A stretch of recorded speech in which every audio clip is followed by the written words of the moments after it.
Blizzard recently announced that 6 out of the 7 Tier 1 decks are going to be getting a nerf, which means that the top Tier 2 deck, being Aggro Mage, is almost certainly going to be a Tier 1 deck, and you can expect to see a lot more Aggro Mages running all over the ladder chucking fireballs at people's faces. In order to prepare for that, I'm creating this Countering Aggro Mage video to help you exploit the weaknesses that do exist in the deck and hopefully increase your win rate against her. So let's take a look at an example Aggro Mage deck list. Some of the defining features of this list is that only a handful of cards are above 3 mana. Almost every card in the deck is 3 mana or lower. This means that this deck is extremely fast and wants to be playing multiple cards per turn. In order to do that, it needs to draw more cards, and to help the deck do that, there's Arcanologist, there's Arcane Intellect, and there's Aluneth. Especially Aluneth is a big deal for this deck in order to give it enough cards to use its mana. If it does not have that card draw, it does not efficiently use its mana.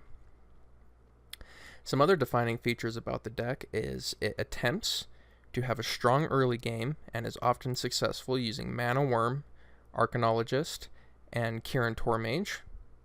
To a lesser extent, Sorcerer's Apprentice and Primordial Glyph. And moving into the mid game, it attempts to burn them down using Fireballs, Life Drinker, even Frostbolts again to a lesser extent, and finally trying to end the game on turn 10 with a Pyroblast. Some key things to note about this deck is that every single minion in this deck is 3 health or lower. That is extremely important because that points out one of the weaknesses of this deck, which is board clears. Especially early board clears. Things like Hellfire, Consecration, Defile, they will go a long way to clearing the board. And the thing about the Aggro Mage is it only has 2 to 3 boards, if that, in a single game. And as soon as you remove those boards, the Aggro Mage is forced to switch to their secondary game plan, which is to burn your face via mid-game. But if you're able to clear boards very quickly without sustaining a lot of face damage, that's a long reach that they're going to have to get through in order to burn you out. So they really rely on their early game, and so if you can dominate the early game either with board clears, big boards of your own aggression, that's going to go a long ways to helping you out. The second weakness I would like to point out is weapon removal. Weapon removal is huge against Aggro Mage. Save your weapon removal always against Aggro Mage and use it the turn after they play Aluneth. So instead of being a 6 mana infinite draw, it's just a 6 mana draw 3. Significantly worse. Which, if you're able to do that and destroy the Aluneth, it puts them in the position of top decking, and Aggro Mage has a terrible top deck value. They're often going to be drawing Arcane Missiles, Mirror Images, Amani Berserkers, which don't have enough punch on their own to really get them through the mid game. Now, if you are not able to contest their board early game, rely on your healing and armor. Rely on your healing Rains if you're Shaman, your armor ups and your tank ups as Warrior, as well as your many other armor gains. And of course, as your Paladin, your Priest, your Warlock, rely on those heals. Because although Aggro Mage has significant reach, it's not infinite. It's finite.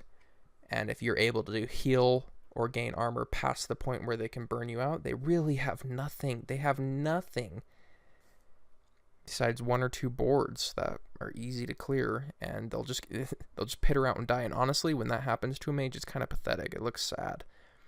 It just kind of runs out of energy and piddles to death. And that's what you want to see if you're facing up against her. Let's take a look at Aggro Mage's current matchups.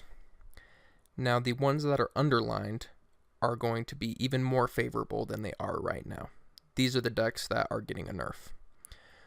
Cube-Lock and Control Warlock, they're going to be losing some of their healing, which is one of the key ways that they win this deck.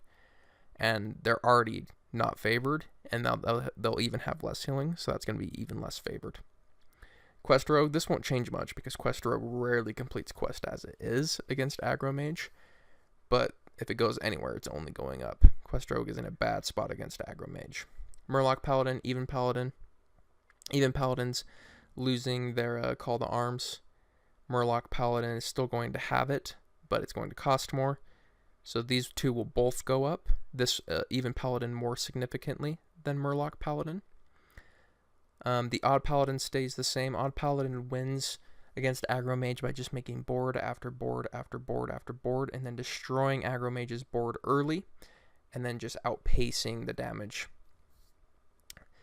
that Aggro Mage can do since you have the board that can attack every turn. Spiteful Druid is kind of interesting matchup with Aggro Druid.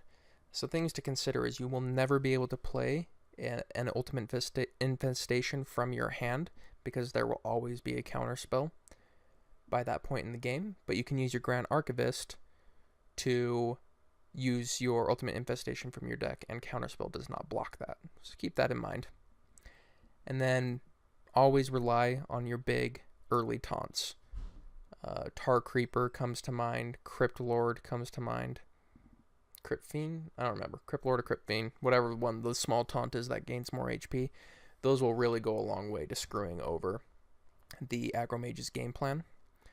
Taunt Druid is the same thing. Play your early taunts and build a whole bunch of armor. You have branching paths. Use branching paths, both of them, to gain 12 armor, and the Aggro Mage won't be able to get past that. That's 24 extra HP that the Aggro Mage has to burn through, and the Aggro Mage just often doesn't have that kind of reach unless they get some really great primordial glyphs. And we can take a look at Odd Fatigue Warrior, but that matchup's pretty easy for the Odd Fatigue Warrior. In fact, they have all the board clears they need and the armor gain they need to survive out what the Aggro Mage can do.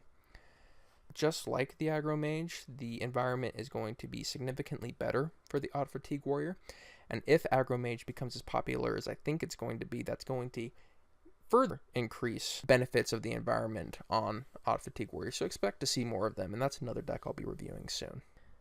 I appreciate you taking the time to watch this video on countering Aggro Mage, and I hope you found it useful. If you did, please leave me a like and subscribe, and I hope you guys have a wonderful day.